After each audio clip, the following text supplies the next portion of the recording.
Hi everyone, in this video I would like to talk about toys. Here you can see a little selection of my favorite musical toys that I have found over the years.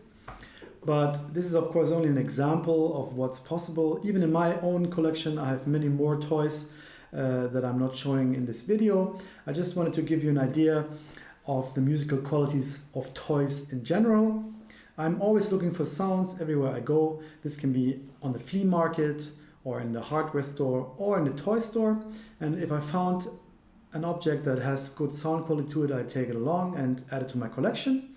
And for this video, I have just made a choice of my favorite toys that I'm just gonna walk through with you and explain what they are and where they come from. So let's dive into it.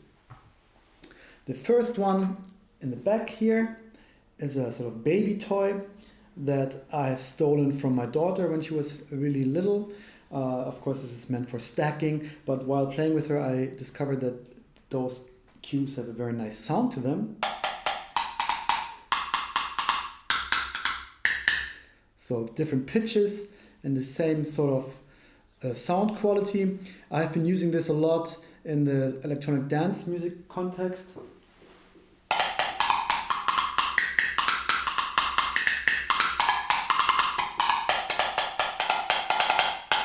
I think it's a quite special and nice instrument.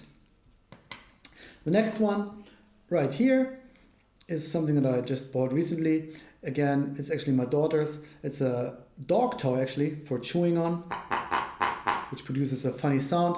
I think this one also has quite some potential for like rhythmic usage. Sort of bass sound, if you will. Right next to the pig, you can see this little whistle here. They call it the Heuler in German. This can produce a sort of glissando sound. It's actually sort of mouth siren, if you like. And I like it because, of course, you can do these kind of glissando sounds, but you can also use it in a rhythmic way.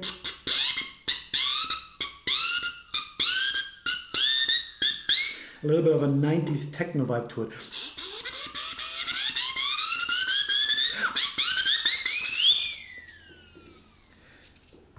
Same goes for the one next to it, another whistle, sort of sports whistle actually, with a little ball inside that moves as they use in football and things like that. I bought this one in a tourist store in Estonia. I found it quite special because it's entirely made from wood, which makes the sound quite special. It's of course very loud and piercing, and you can use it again in this sort of 90s love parade style or samba. But of course also you can just produce very nice textural long piercing sounds.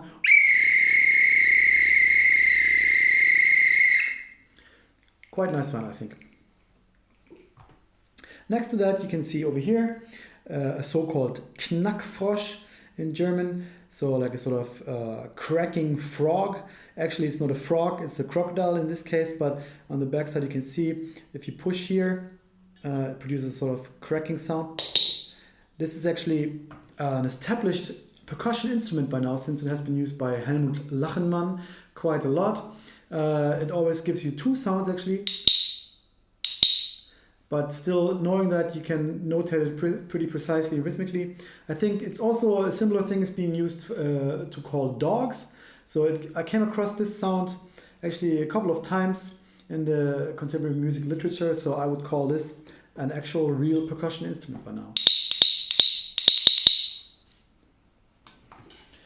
So lastly, my last piece in the toy collection over here is a funny hammer.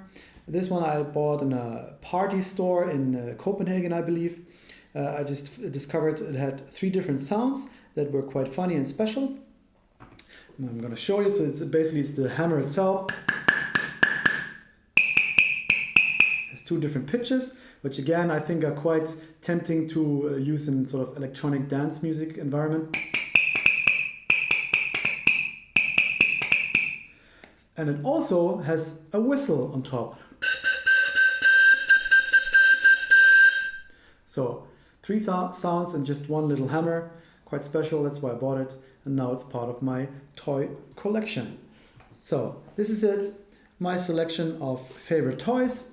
Of course, I have many others, like I said. Maybe you have special toys that you would like to let me know about. Please leave your comments, questions, and other things down here below. Otherwise, I thank you for watching and hope to see you again next time.